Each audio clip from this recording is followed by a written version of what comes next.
Chelsea 4, Man United 3, what a game. I thought Tottenham away was a crazy game for Chelsea, and then it was topped off by a Man City thriller, 4-4. But this is, I think, one of the best games I've seen at the Bridge. The Bridge was rocking, guys.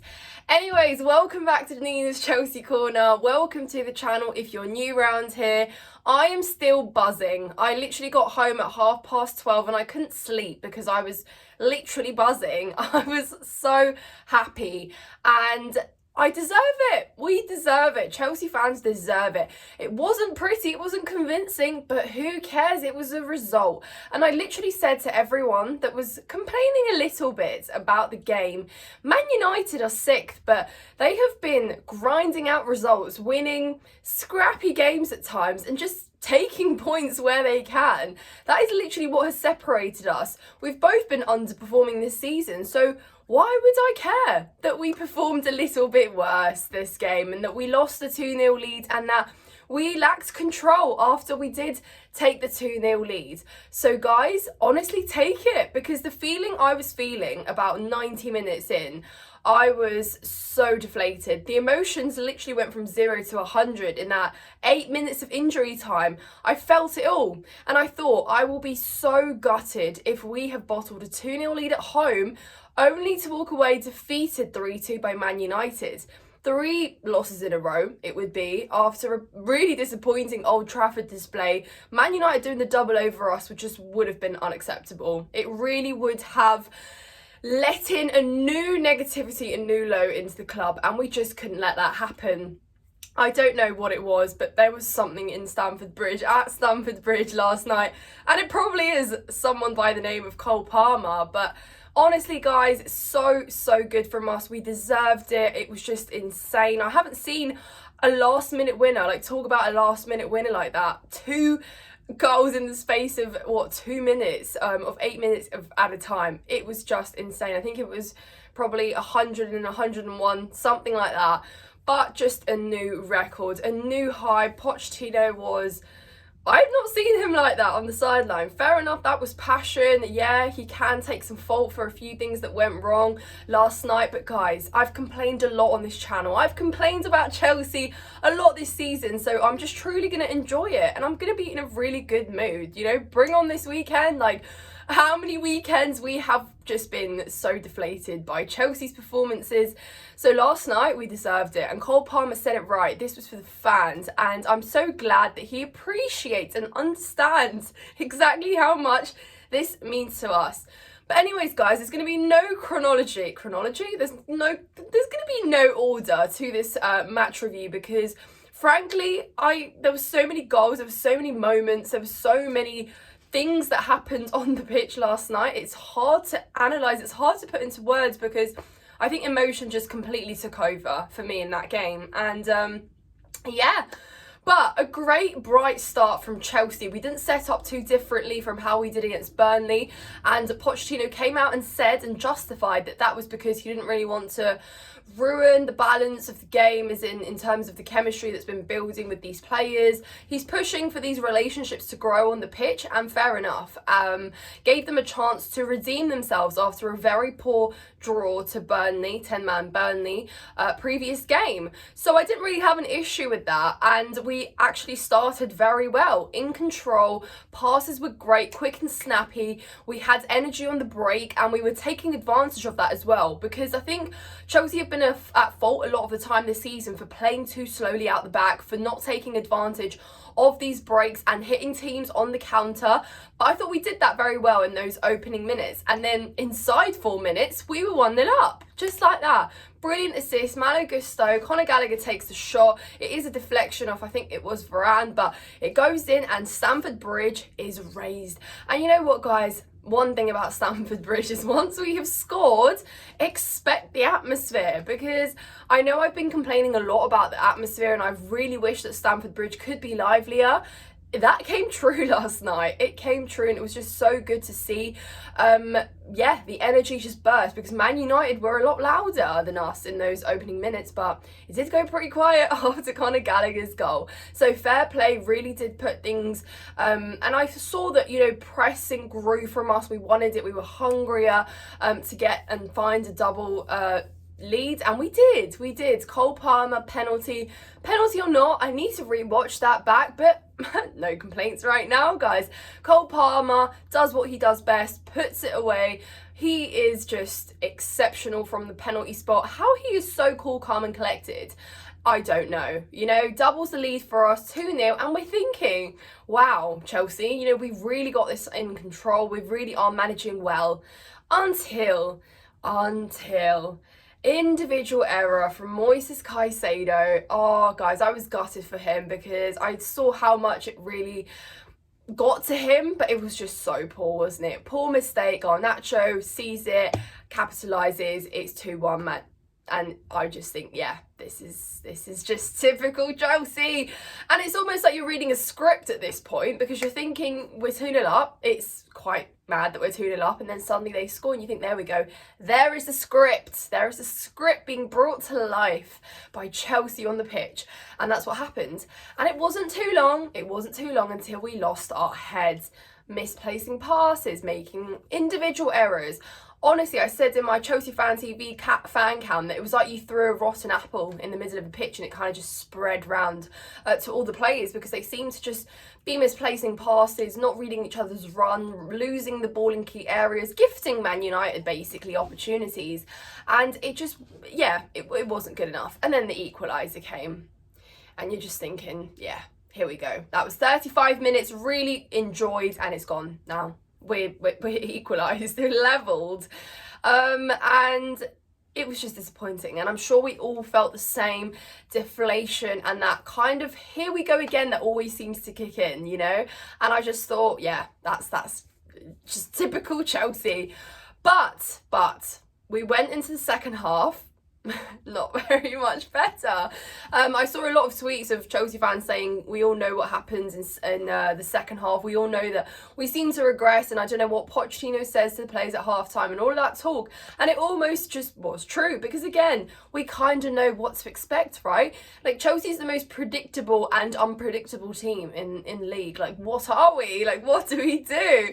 And I just think, yeah, we've lost control of this game. Man United are now seizing it. You know, they were hitting us on the break. They had a lot of space in our midfield as well at points where it was just like, you know, really, like, you're just watching them, letting them run through like that. And they did look dangerous at times.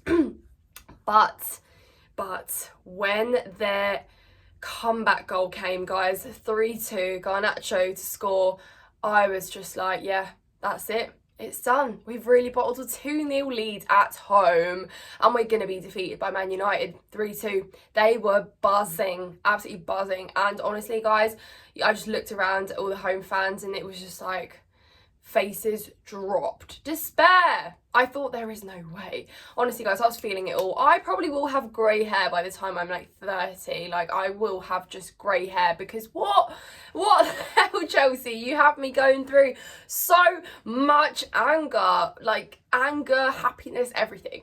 And yeah, guys, and frankly, they thought, this is what we're going to win. We're going to win this game. We're going to win this game. And Cole Palmer was still, you know, trying. He was driving the ball. Pochettino, obviously, he made substitutions. He saw some weaknesses in our back line, which were there. You know, Badiashile to me looked very insecure last night. And I think every time he had the ball and he felt a little bit of press, he just kind of wanted to get rid of it anywhere he could see. But I used to see a lot more solidity, and I don't know if this is a coincidence. When he was playing alongside Thiago Silva, he looked a lot more composed. Now, to me, he just looks a little bit insecure with himself. He doesn't look confident. He seems to not be very comfortable in that back line. I know Disasi was quite hot and cold as well, but he had some really good interceptions. But overall, that centre-back pairing for me doesn't seem to be working very well right now, you know.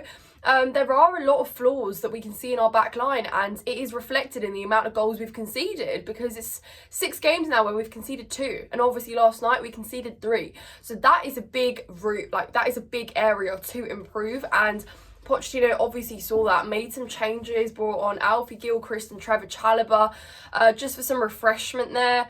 And I thought to myself, I was a little bit like, well, I know we brought in Raheem Sterling and Carney as well, but I was thinking we need to be looking for that goal now. It needs to be about levelling now, because this is what it's come to, right? We have to look for an equaliser for a game that we were leading in the first half. So yeah, frankly, I didn't really think that the game livened up straight away. But then, some individual brilliance once again. I thought Noni Madueke was brilliant to dribble the way that he did. And I know that that's one thing that you can expect from Noni, is that he will back himself to dribble, to try and take on his man, to go for it. Some people sometimes say he's a bit selfish because he just should release the ball and look up and assess his options. But I really like the fact that Noni backs himself, because we've seen him score some really good goals for us the few times that he has been starting, has been involved in games, or has contributed in some way, and he's so effective at doing that. So yeah, was it Dalot that brought him down? I think Dalot was really funny last night, because obviously I think you guys all saw Cole Palmer send him to the shops in that first half, and I think obviously he assisted Bruno's goal, but you know, he was just so angry with that, and I think he just had that building that whole game, and he, you know, went straight for it. A penalty. Wow, a penalty. But then, guys, you're worried. Then I'm sat there thinking, Cole Palmer's had a 100% conversion rate with penalties. Please don't let this be the one that he misses, because oh my god, that would be just stripping of any hope at all. But no, cool as a cucumber, and it just reminds me of that night at home against Manchester City, the equalising penalty in the rain. By the way, Stamford Bridge, it was raining. Same way, equaliser in what, like 5 minutes to go? Not even that. Like, no, it wasn't. It was about 2 minutes to go. So we're thinking, great, you know, a point frankly isn't really going to be good enough. The performance, you know, up until that point wasn't great. We let Man United take control in the second half. We let them nearly get away with a win, a penalty saving us. So at that point, I'm still a bit like, you know. And then, guys, and I will tell you one thing before I talk about the win. I'll tell you one thing about Cole Palmer.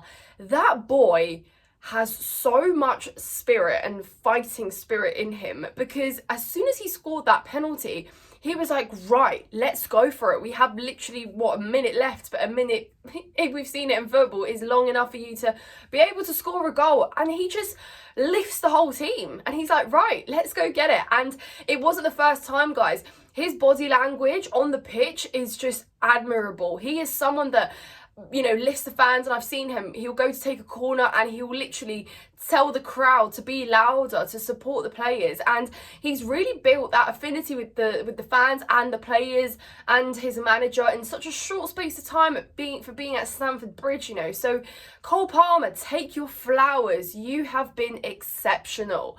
And he does it because he believes in himself. A corner, go short. And you know what, guys? Any other player, I promise you, will look for a pass. We'll look for a pass. We'll look left, we'll look right. We'll look to cross it. But Cole Palmer backs himself to take a shot. And it deflects off, and it's in, and it's a winner. Stamford Bridge erupts, guys. Stamford Bridge erupted.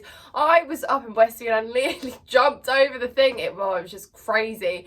So much happiness, and it just really brought me back to like the good old times. And I'm so glad that no matter how uncompetitive Chelsea has been this season, is that we have still been able to enjoy these small moments of unpredictability where we're just surprised, lifted and happy.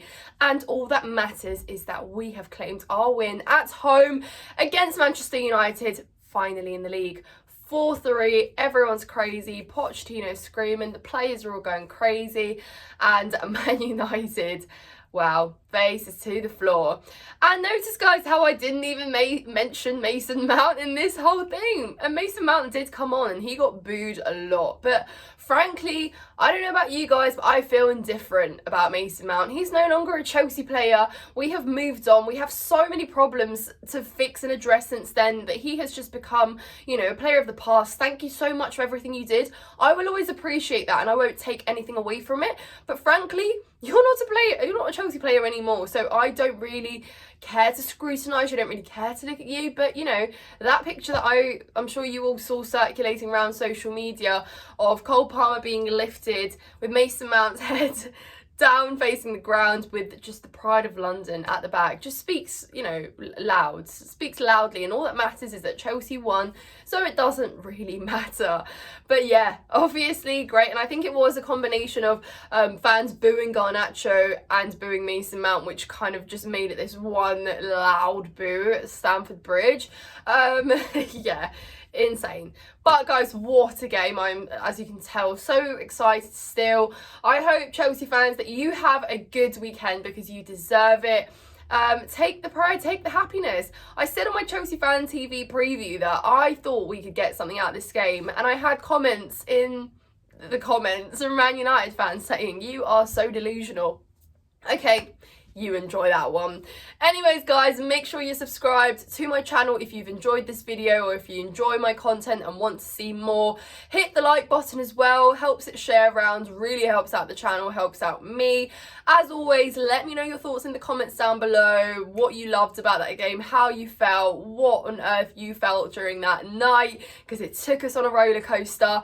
For the neutrals, you are welcome. One thing that's guaranteed with Chelsea is we're going to give you some entertainment one way or another, whether you're going to take it from us not being able to beat a 10-man Burnley at home, or beating a Man United side in 8 minutes of added time, 10 minutes of added time. Yeah, you are welcome. Anyways guys, up the Chels, and we'll see you in the next one.